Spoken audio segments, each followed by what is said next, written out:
In this week's episode of Ushio and Tora, our titular heroes travel 2,000 years into the past, and they don't even need a DeLorean to make it happen. This week's episode is all about the origins of the Beast Spear and the evil demonic entity known as the Hakumen no Mono. This is an episode of Ushio and Tora that I've been waiting for quite some time. I really wanted to learn about how the Beast Spear was created and its relation to Hakumen no Mono, and it's really interesting to note that the spear actually started out as a divine sword that was created to destroy the Hakumen no Mono. I'm not quite sure how it became a spear yet, but this episode completely demonstrates why the Hakumen no Mono is feared by everyone. It's really freaking disturbing. But what's most interesting about this episode is that inexplicably, both Ushio and Tora have been sent back in time. At the beginning of the episode, both Ushio and Tora make their way into the cave of the Hakumen no Mono. This is where we learn that apparently this demonic being went to war with the humans and the yokai, and it decided to retreat, and certain portions of its body were sent all over the world. The most important part is at the cave where they are now, and they're getting ready to destroy it until they are suddenly interrupted by this weird-looking demon thing which looks like something out of Silent Hill. I have no idea what this thing is, but it's the thing that is actually responsible for sending Ushio and Tora back in time.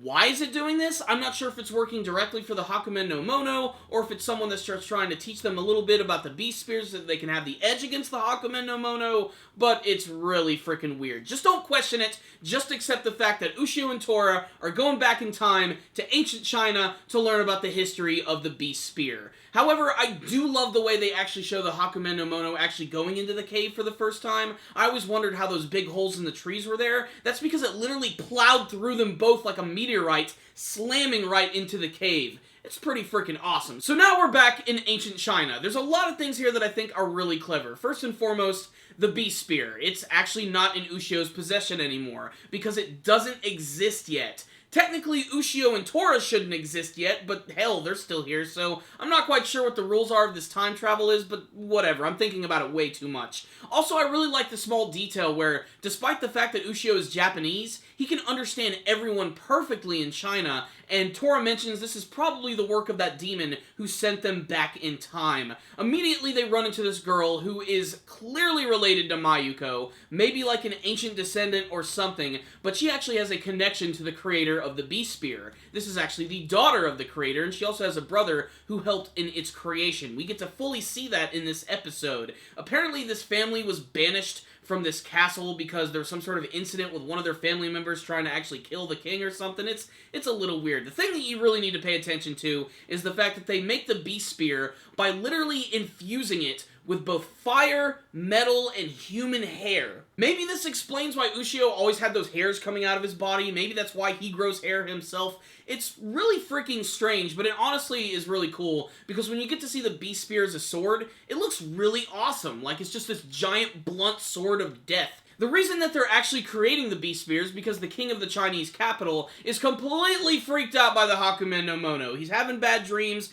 bad premonitions. He's afraid that he's going to be killed. His entire kingdom is going to be taken away from him. So he orders everyone to make these divine swords, these holy swords, which can supposedly defeat the Hakumen no Mono. And at the end of the episode, all of these swordsmiths are going to present them to the king, and they're supposedly going to choose the best one so that they can kill the Hakumen no Mono.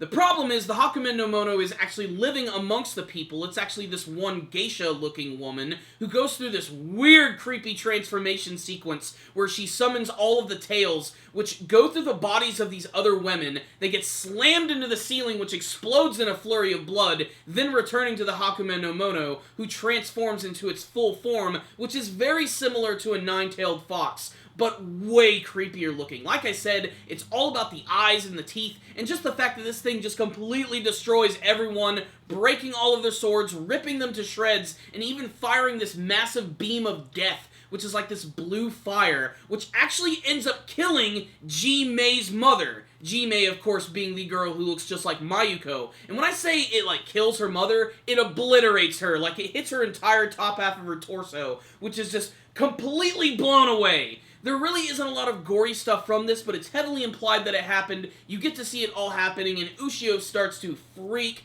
the hell out. Crazy way to end this week's episode. So what's the rundown on this week's episode of Ushio and Tora going back in time? They just had to add time travel to this ridiculous series, didn't they? Honestly, I liked it. It's a lot better than just having like your own typical flashback. Having Ushio and Tora there interacting with the other characters actually makes it pretty interesting. But the cool thing about this episode is getting to learn about the Beast Spear and how it was actually created. In fact, if you guys remember that episode where Ushio was going crazy, turning into a yokai, there was that one guy who was inside of his mind who was constantly forging the Beast Spear. This is apparently, I believe, the brother of Mayuko. I believe that's who it is, except that he somehow has become trapped within this space, forever forging this Beast Spear. I'm not quite sure how this goes down quite yet. I'm sure it's definitely going to involve the Hakumen no Mono in some sense, because we still have those two characters who are alive at the end of this episode, so both of the parents have been killed, but I'm sure that the sister and the brother are going to be very important to the history of the Beast Spear. They're probably going to be the ones who actually end up finishing it and turning it into the traditional spear that we've seen from the rest of the series. How that's going to happen, though, is a complete mystery to me, because I don't read the manga version. The cool thing about this episode, though, is definitely Hakumen no Mono, which completely steals the show. This is a villain they've been talking about since the beginning of the series, and we finally get to see it in action, and it's really freaky and disturbing, and just, damn, just, that's it. It's freaky. Best thing about this episode is, despite the fact that it does involve time travel, it is not confusing. This episode is very easy to follow, and just like the rest of the episodes, it just flies right by, and that's because it's entertaining as hell. This show continues to be a lot of fun. Just like the last couple of episodes, I've been really enjoying the development between Ushio and Tora. I love the fact that Tora doesn't even comment on the fact that Ushio doesn't have the spear with him so that he can eat him. He's more concerned with the fact that he's constantly feeling the deadly power of the Hakumen no Mono, which fully reveals itself in this episode. I also can't wait to see if the Hakumen no Mono is actually going to acknowledge Ushio, almost as if when they finally do go back to the regular point in time, maybe he'll recognize that he saw him in the past. Then again, we're getting into time travel rules, and I don't really want to do that. On the technical side of things, this week's episode looked pretty good. Good animation, good artwork, great character design, and just everything else looks fantastic. The dialogue was good, it just flew right by. Fully entertaining episode of Ushio and Tora. That's really all I gotta say about the episode. If you've been following the rest of the series, you definitely gotta check this one out. It has got some crucial information in it, and some really cool and freaky scenes. So I'm gonna give this week's episode a 5 out of 5. I really liked it. I had no complaints while watching it. I thought it was just a great, solid, fun episode with lots of cool demon designs and the full introduction of the Hakumen no Mono. Before you guys leave today, I would love to hear your thoughts about this week's episode of Ushio and Tora, and you can tell me in the comments section below. What did you think about the creation of the Beast Spear? What's the deal with the hair? Why is that so important in the series? And what did you think about seeing the Hakumen no Mono in action for the very first time? And what do you want to see from the rest of the Ushio and Tora anime series? Please tell me in the comments section below. Thank you guys for watching this video. Make sure to like it, share it with your friends, and subscribe to the channel. Thank you guys again for watching, and as always, stay dandy, baby!